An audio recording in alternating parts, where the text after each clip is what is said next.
How does someone find a dream? For what I think most people would say is just simply either a childhood moment of enjoyment that later on in life they take up to becoming something they pursue, or a moment of realization that there is nothing else more in life that that person wants other than to make that dream into a reality. All my life, I've never had a dream, and still to this day, it's something that scares me in a sense because I've never had the will to find one. I've always pondered carefully over what it means to have a dream, but I still can never find my true answer. Over time and just over the years in general, I've always been a person who just goes about their life and tries to make things in such a nonchalant way. When I was a lot younger, I just tried to live life in the moment and to make things ride the wave in the most exciting way possible. Many of you probably don't know this, but I've been someone who's predominantly lived by the ocean his entire life. So for the case being, I took advantage of what I had growing up. I used to surf every day. It didn't matter if it was in the morning before school, after school, and past sunset when it's pitch black outside while the stars are gazing.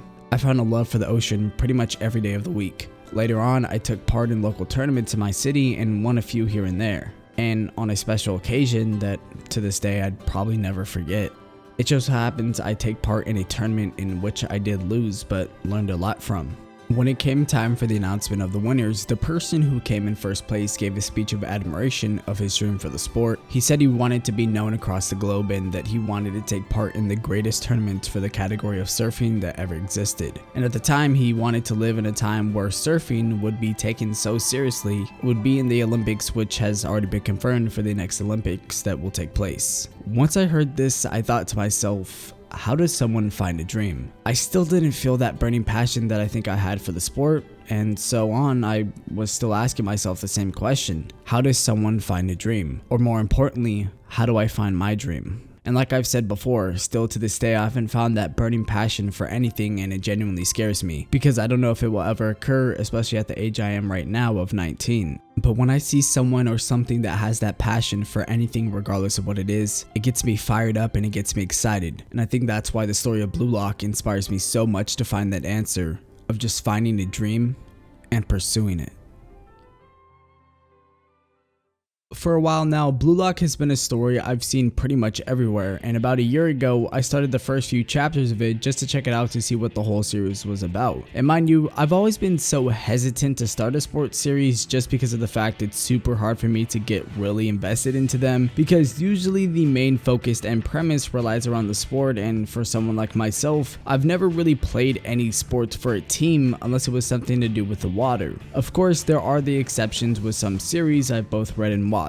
Haikyuu is probably the perfect example. There were very few times growing up when I would be in situations to play a sport for fun, and most of the time, since living by the beach, volleyball was a big thing to do, hence the name beach volleyball. So those two just kind of connected, and that's primarily the reason why I actually even started the Haikyuu anime, then later on picking up the manga. And there are other sports series I actually ended up watching and or reading either prior or post to the entirety of Haikyuu, but Haikyuu definitely just has that special place in my heart for a sports series. Now, fast forwarding is where we get to Blue Lock. Not too long ago, I picked up Blue Lock, and depending on when this video comes out, I would probably say a week from today is when I started reading it based on the estimate, and at first it came to my attention that this series is heavily directed at two sides of a reader. Those specifically are ones who have the passion for the sport of soccer or football, and those who don't, that just want to read the manga for fun, I guess. I heard a lot of mixed things on the series, so I just kept it all to myself and decided to start reading. The premise and synopsis of Blue Lock of it basically is just a manga at creating the #1 and absolute best striker in Japan to dominate in the World Cup for Japan, and inevitably make Japan's football team a well-known face in the world of football. The title of the series, Blue Lock, gets its name from the facility that is used to creating that special striker. In this facility, they take about 300 of the best used strikers players in all of Japan and put them through rough and enduring training so they can all attempt to be the best striker. And in that, only the sole survivor of Blue Lock will earn the right to become the national team striker, and those who are defeated shall be banned from joining Japan's national team forever. So you could say there was a ton at risk here. At the time, I didn't really think too much of it because if I'm being honest, like I've said, having that dream and passion for something really hasn't stayed apparent to me, and also being someone with no real knowledge except the basic rules of the actual sport, it almost felt dull to me. Then it hit me. I started to notice the overlooking in quotes problem with the series, and maybe a main reason why people don't enjoy the manga, and that's because everything about this series is to find the common rules and logic about what it means to play football. When you take a look at it, the Blue Lock program is designed for only strikers and strikers alone. They go through a course of events including games, matches, and even level-based obstacles that are designed to make the best striker. And this is where I think the problem comes in for most people. In football, it's without question a team-reliant sport. It's just that simple. Don't be selfish and trust the teammates you have to win the game. However, in Blue Lock, that's pretty much the exact opposite towards the beginning. You see, this is what I think the mangaka Yuki Kanshiro, I can never pronounce his name correctly, initially intended when writing and even coming up with the series, to make people frustrated and just feel like this is destroying what football means in general. And I genuinely find that so brilliant because not only does it frustrate the readers of the series, but it also takes a same toll and effect on the characters of the series. In the first couple of matches, it's very apparent that absolutely nobody is working as a team. Mainly everyone, if not everyone, is trying their absolute best to maintain their role as a striker. Teams are incorrectly put together and the chemistry is just on another level of bad. And going into this, you would probably wonder just why was this put together in this way, without any form of any team chemistry. But that's just it. And the intention Jinpachi Ego put together when creating the Blue Lock program. He intended on making each and every single contender in the Blue Lock program realize that only the best of the best can make it onto the next selection. Only the best at what they can do can move on to becoming one step closer at being the best striker in the world. Not only just that, but re-innovating what it means to be a football player, a program fit to rebuilding the entire game of football from zero. But how do you go from 0 to 1? Take the Japanese sports rosters for example, specifically baseball. People from Japan take a role they are given or desire and fulfill that role to the best of their capabilities. They take this role and see it as their only integrity, and this is why Japanese players are so devoted and so well doing in the world of baseball. Above all players, they have the defined roles and the capability in themselves to conquer those roles, which is perfectly suited for Japan's idiosyncrasy logic. But in football, it's quite different. The roles of those players inevitably end up colliding and causing a difficult form of action, which if you didn't already know, throws off the balance needed for their assigned role. In the end, you can't just completely focus on your given role. So to turn 0 into 1, you need to make your own weapon that breaks that role of action and achieve the revolutionary thing that changes the sport, a goal. Furthermore, it's like compressing everything all into one given weapon, and when you encounter another player that also has a weapon, you better hope and try your best to make sure that this is something that doesn't counter you or your own weapon. Because in Blue Lock, the ones with the most powerful assets are the ones who continue to rise in the selections. Speaking more about weapons though, they can also be used not only to crush your opponents, but it's a very unique and useful thing that can also help you build a relationship with your team. The ability to adapt in Blue Lock with a weapon is something that goes both ways. And when trying to build a team, it's important to know that while everyone is still a striker, you can use these other assets in your kit to formulate a plan and adapt a relation with your team. In doing so, this opens up possibilities for teamwork in a game with only strikers. Whether it be someone's insane speed, crazy dribbling tactics, or even spatial awareness, every player in Blue Lock has this weapon and is able to utilize it in a way that benefits both themselves and their team. You simply just need to find that ability and use it in a way that can affect your team in a positive outcome. But don't forget, this is also something that can affect you in the long run, and using these weapons without awakening your true potential can also harm you in many ways, one of which being able to use your weapons and abilities to their full capacity to achieve your own awakening can also lead to someone else's potentially awakening before you, or even anyone on your team for that matter.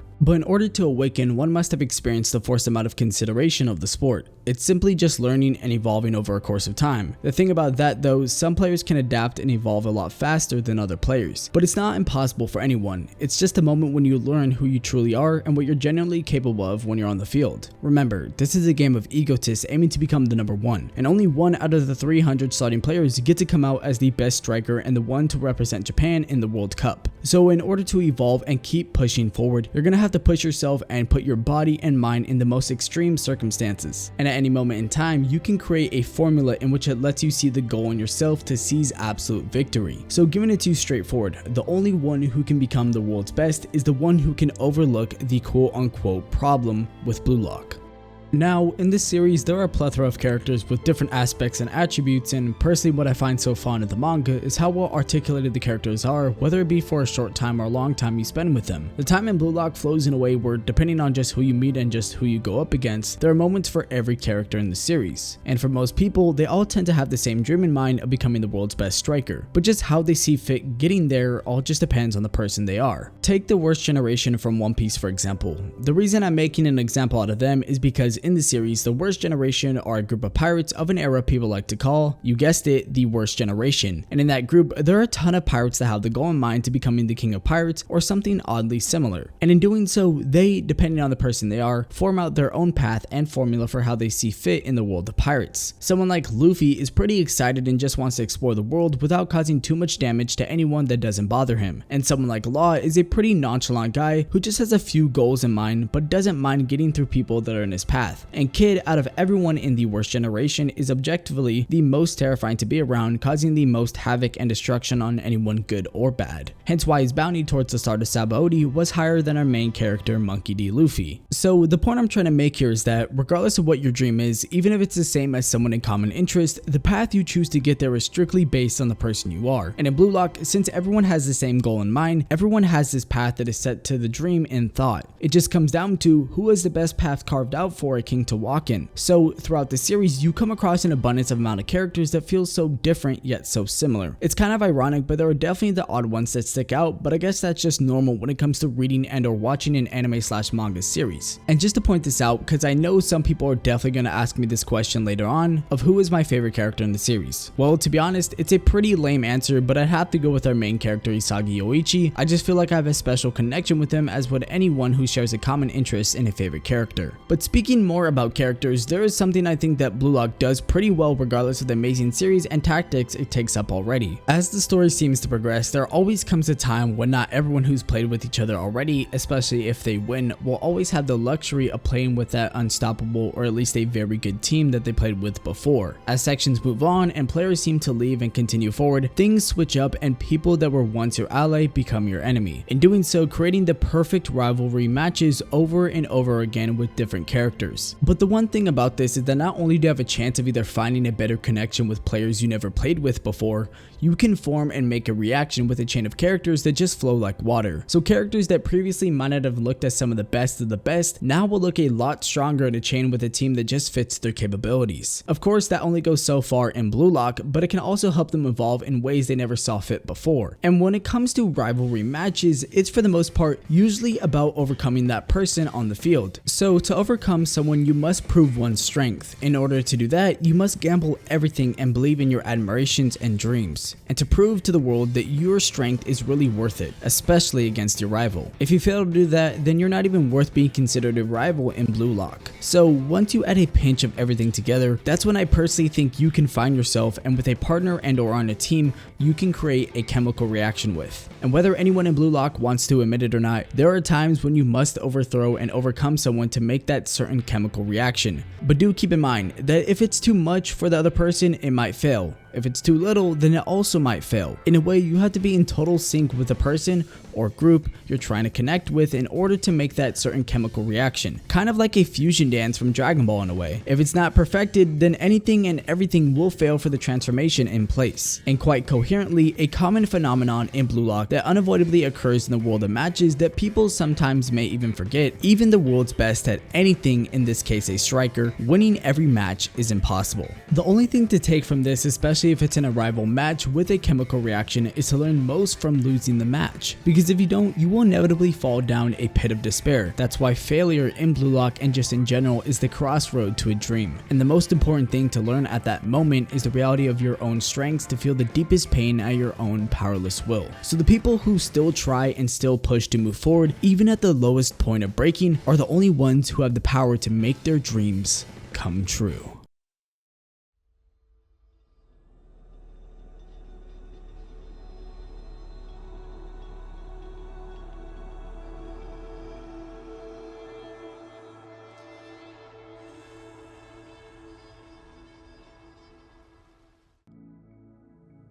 What does it mean to be a monster? Well, when you ask this question, especially in Blue Lock, it comes down to a variety of things, and for every character in Blue Lock, having this so-called monster can either be something visible to you or it could be just something that you are blinded to but have full control over. So naturally, it's a lot harder to really determine if someone truly has this monster dwelling inside of them, but it isn't impossible. And to figure out who has this monster swarming around them, there needs to be a certain amount of requirements needed to at least figure out what their monster is before taking it down. Typically, the first step would be to have the one inside yourself find a place of the action on the field. Secondly, watch how players on the field react to certain circumstances that feel almost impossible for the outcome to be in their favor. Thirdly, if you succeed to make a connection with that player with the intention of getting his full embodiment of attention on you, then I'm sorry to tell you, but that player just doesn't have a monster within them. The only way to make a crossroad from that point is to notice that they don't have the mindset of taking you out on the field. The only thing that keeps them going is the goal, and the passion to score that goal no matter what the cost is. Then and only will you be able to find out who the monster is on the playing field. But what do you presume you do once you finally tackle on this monster and find out who it is, and faced him with a monster of your own?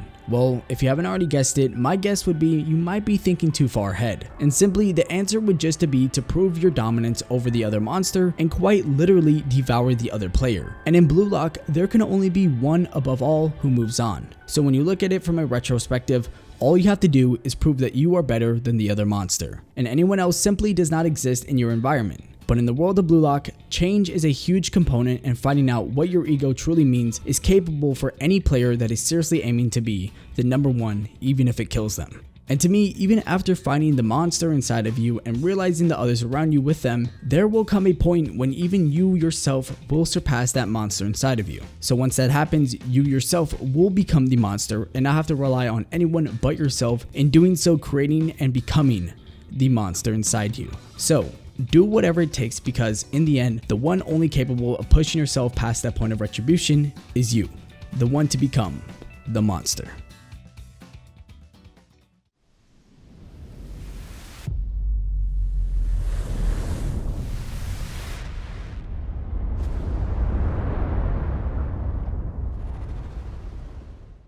Now, in the world of football, there is no such thing as a player not having luck. Saying that luck isn't something to be just found anywhere would be wrong as well, but rather, luck is something that really only shines itself when those who decide to grasp it before they see it coming. Most examples of this concept in Blue Lock are pretty hilarious, so I'll try to make sense of it in the realm of the sport we're already talking about. The idea of luck applies in almost every game of football. As a series of the unknown and things by chance occur, increasing your skills in all ranges of the game in order to make a full use of someone's tactics and formations, with the inevitability to make a so-called goal. It's just one step closer to achieving luck. But as most things usually happen, coincidences begin to pop up again and again, so these usually become the placeholder of the epicenter of luck. When you start to calculate everything and take in all the virtues of someone's tactics, it increases your chances of every outcome of being lucky. So likely, if you aren't prepared to always take the lead on that specific coincidence, chances are you would already be too late to make luck out of it. But those who have the determination and the essence for a coincidence are only the ones with a keen sense of smell for what we like to call the goodness of luck. And those who don't necessarily believe in something like luck are going to fall behind with no virtue left to carry. Luck quite literally crawls upon equally to those who are truly prepared for greatness. Now, when it comes to luck, there also is an immersive stage past that I would assume is just a state of aggression and total focus, which in Blue Lock we call flow and or trance as may be. And the truth behind the matter is that the state of focus comes down to a sensation in which some may say feels natural, when you trick yourself to basically forget about everything around you, including yourself. The phenomenon called flow, this technique however is used in many states of mind, and in Blue Lock it's a key tool to becoming the best striker in the world, that in which someone can achieve by going through the optimal experience, the state in which someone's in total immersion. When you look at it step by step, take this for example. Let's say you go and you're having fun. In that moment, you feel like time is moving so quickly as you're excited, and then you realize once it's over that it has passed within a blink of an eye. To put it simply, that's flow. So football isn't really an exception, especially when something you're so passionate about is something you're doing all the time. But what if the conditions aren't always the same? Well, the most important one to enter the state of flow is a challenge-centered focus. When you go against an opponent that is weaker than you, then typically you won't enjoy it. Or rather, when you go against a stronger opponent, you become anxious and contemplate failure. Both of these cannot really complete the state of flow, but once you can overcome both and know of the excursion of your abilities and set up the goals for yourself is when you can find a state of flow. And funny enough, by doing that, you are capable of pushing yourself to new heights. And in this case, you are able to score that goal. Only you and you alone are indeed capable of scoring. So in most of the events I've talked about previously, most if not all of them fall under the first and second sections of Blue Lock's facility. Mainly everything that has been mentioned before has been focused around the two preliminaries. Moving on is currently where the fate of Blue Lock stands, and how the flow of creating the perfect team of strikers is necessary in beating a national team like Japan, where teamwork and balance is perfected in the training portions of play. Throughout this video, I tried my best to not get heavily into spoilers because it's just kind of what I intended going into this, and moving forward I'll still try my best to not go into indirect spoilers, but currently in Blue Lock there has been a match that has been going on for quite a while now, a match between the 11 best players in Blue Lock with the exception of some substitutes playing against the Japanese U20 team. Now, this match and team for Blue Lock has been accompanied by the best players in the facility, ranging from all over Blue Lock. In this, I presume that it's pretty much the biggest match of the entirety of the series so far, primarily because a lot of stakes are on the line, and the improvements of characters are going to far surpass what they were by the end of this match for sure. But what about what's next to come? Well, for those of you wondering, I'm not entirely sure. Assuming the best, I think the Blue Lock program will continue and the sections will continue to move on and characters will of course come and go and strive to the top, but only the ones that truly know what it means to be a striker and to have a dream. So what does it mean to have a dream? I think now that for most of you are still wondering, I'm right there with you. And I think the only way to find that dream is through something you hold dear and passionate towards. And no matter what the cost, no matter what the circumstances are, if you're someone who is motivated and you could see the potential within yourself to seize that dream for the taking, then do it to the best of your abilities, because in Blue Lock, being a striker is about overcoming the initial problem of the program and adapting to your senses of the sport, building it from the ground up, taking that 0 and turning it into 1, making something of the chemical reactions and rivalries along the way, finally finding that monster that you truly are, taking a flow of the people around you and trancing it into something that may half of the time lead you to believe you forgot the person you are. And in life and in Blue Lock, there is no need for more than one protagonist of your story. And hopefully one day I find my own dream and my own role as a striker to keep moving forward in the world without looking back and with no regrets. Because if I learned anything from this series of Blue Lock, it would be to truly shine your ego no matter what anyone thinks about you, and to always remember that surviving is the feeling of victory.